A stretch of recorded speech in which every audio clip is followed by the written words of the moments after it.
ముందస్తు అనుమతి తీసుకోవాలా? అవినీతి నిరోధక చట్టంపై చేర్చిన 17A సుప్రీం ద్విసభ్య ధర్మాసనం భిన్నాభిప్రాయం. అవినీతి నిరోధక చట్టం 1998లో చేర్చిన సెక్షన్ 17A నిబంధన రాజ్యాంగ చెల్లుబాటుపై సుప్రీంకోర్టు ద్విసభ్య ధర్మాసనం పరస్పర భిన్నాభిప్రాయాలను వ్యక్తం చేసింది. 2018లో చట్ట సవరణ ద్వారా ఈ నిబంధనను ప్రభుత్వం చేర్చింది. దీని ప్రకారం అవినీతి ఆరోపణలు వచ్చిన ప్రభుత్వ అధికారి మీద దర్యాప్తు లేదా విచారణ జరపాలి అంటే సంబంధిత విభాగం నుంచి ముందస్తు అనుమతి తీసుకోవడం తప్పనిసరి. ఈ నిబంధనను సవాల్ చేస్తూ స్వచ్ఛంద సంస్థ centre for public interest litigation దాఖలు చేసిన పిటిషన్ మీద ద్విసభ్య ధర్మాసనంలో న్యాయమూర్తులు justice PV Nagarathna, justice KV Viswanathan మంగళవారం భిన్నాభిప్రాయాలతో విడివిడిగా తీర్పులు వెలువరించారు. అవినీతి నిరోధక చట్టంలోని సెక్షన్ 17A రాజ్యాంగ వ్యతిరేకం, దాన్ని రద్దు చేయాలని జస్టిస్ నాగరత్న అభిప్రాయపడ్డారు. అవినీతి ఆరోపణలు వచ్చిన అధికారిపై దర్యాప్తు విచారణకు ముందే అనుమతి తీసుకోవాలనే నిబంధన ఆ చట్ట లక్ష్యానికి విరుద్ధమైనదని, దర్యాప్తును అడ్డుకోవడమేనని పేర్కొన్నారు.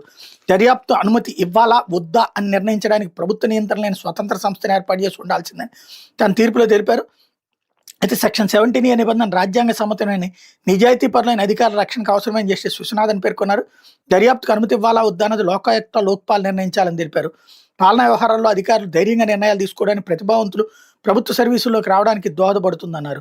ద్విసభ్య ధర్మాసనం ఏకాభిప్రాయానికి రాలేకపోయినందున ఈ కేసు సుప్రీంకోర్టు ప్రధాన న్యాయమూర్తి జస్టిస్ సూర్యకాంత్ ముందుకు వెళ్లనుంది. దీనిపై విచారణకు త్రిసభ్య ధర్మాసనం లేదా విస్తృత ధర్మాసనం ఏర్పాటు CJI నిర్ణయం మీద ఆధారపడి ఉంటుందన్నట్టు.